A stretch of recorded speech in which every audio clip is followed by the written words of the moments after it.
Mandibulise kuni bathandi bezemidlalo eMzantsi Afrika, ingakumbi kuni balandeli bebhola elikhulu ke laseMzantsi Afrika. Baphulaphuli ke lapha siza nemeko kaZitha Khwinika.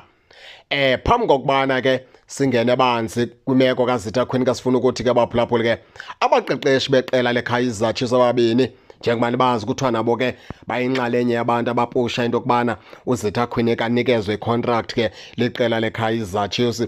Bazibala ke zizathu abaqeqeshi bathi noko ngomnye wee-defenders kule season ke abame ngaye phaa ngasemva kudonga lokugqibela leqela leKaizer Chiefs, becacisa besitsho besithi ke uZitha Khwinika lokusukela okethe ke wabe ke ufumana ubamba iform yakhe phaa kwiKaizer Chiefs, bathi abaqeqeshi baye and apha sebembeka kwii-players ke ezilithemba negugu phaa kubo. Kuthiwa ke ngabanye ke abaqeqesha abapusha into yokubana uZitha Khwinika lo iKaizer Chiefs mayikhawulezise imnikeze icontract yakhe.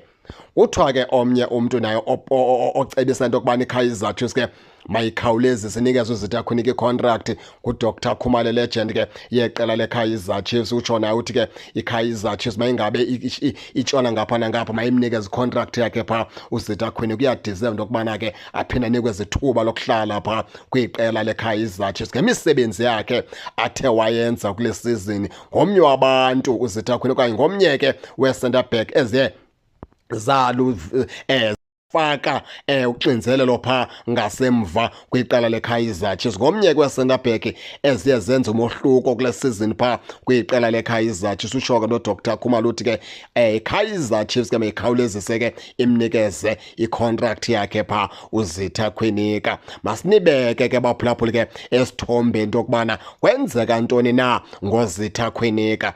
Into kaZitha Khwinika ithi ke icontract yakhe ifikelele esiphelweni lapha ke kuJuni, ukwinyanga zakhe zokugqibela zecontract yakhe Khwinika.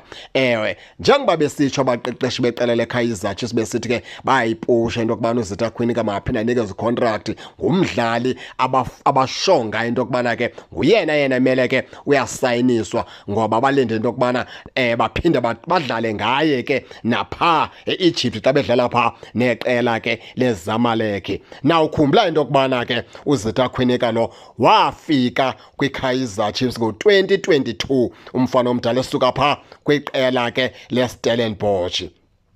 Efika nje uZitha Khwinika ubuya okwesibini phaa kwiKaizer Chiefs, uyiproduct yeqela leKaizer Chiefs ke uZitha Khwinika. Usuka phaa kwi-reserve side yeKaizer Chiefs ke ndicinga uba ke iilegend ezifana noDr Khumalo bezike zanesandla phaa ekuqeqesheni uZitha Khwinika kwelaa cala labantwana abasakhulayo phaa kwiqela ke leKaizer Chiefs. Umfana omdala ke akanyathelanga kwiStellenbosch kuphela xa ndilanda imbali yakhe, ebekwanyathela nakwiitim ezifana ke neChippa United umfana omdala, njengoba sebuye kwesibini ke apha kwiqela ke leKaizer Chiefs. Ngomnye kwabadlali abanamava ngoku kulaa defense yeqela leKaizer Chiefs, ngomnye wabadlali abazinkokheli abangukapteni weqela ke leKaizer Chiefs, nguye nguBrandon Peterson noMiguel kule season ke ngabona ke bazinkokheli ke zeqela leKaizer Chiefs. Ndiqinisekile abaninzi ke abafundayo phaa kuZitha Khwinika phaa kwelaa donga lokugqibela leqela leKaizer Chiefs. Nangona ke